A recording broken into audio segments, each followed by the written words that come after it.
गौराईची ती गाणी आपल्यासाठी घेऊन आलोय.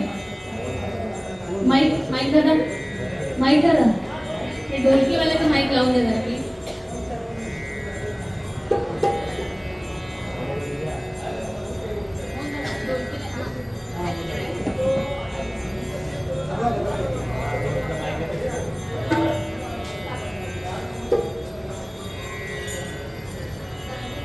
ढोलकीचा माईक लावताय का जरा?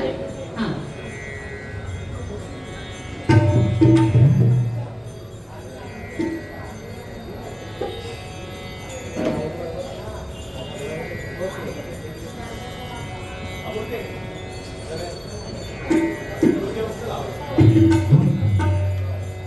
श्रोते हो, आपल्या महाराष्ट्रात विविध भागात विविध पद्धतीने गौराईची पूजा केली जाते.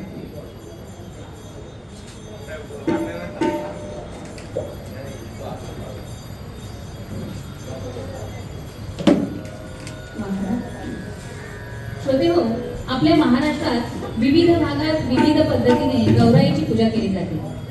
महालय गौरी म्हणजेच महालक्ष्म्या, महालक्ष्मी स्वरूप भाद्रपद षष्ठी आणि सप्तमीला आपण लक्ष्म्या मांडतो. हिरवी गौरी म्हणजे कणकेच्या पिठाची किंवा धान्यांच्या रोपांची पेरणी करून त्या रोपांना गौरी मानून त्याचं पूजन केलं जातं. शेतकऱ्यांच्या घरात या गौरीचे विशेष महत्त्व आहे. मूर्तरूप गौरी म्हणजे धातूचे मुखवटे सजवून पूजल्या जाणाऱ्या गौरी.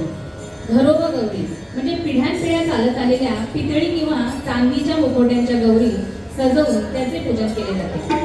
तळीची गौरी विशेषतः कोल्हापूर भागातील जर कोणी इथे असेल तर त्यांना हे माहिती असेल की कोल्हापूर भागामध्ये पितळी किंवा तांब्याच्या तळ्यात पाणी साचवून त्यात रोपे लावली जातात, नारळ ठेवून गौरीची पूजा केली जाते.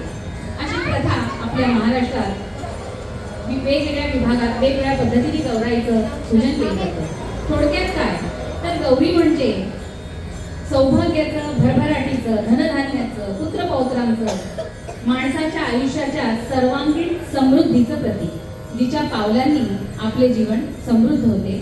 ऐकूया पुढे एक गौराईचे गीत, घागर घुमून.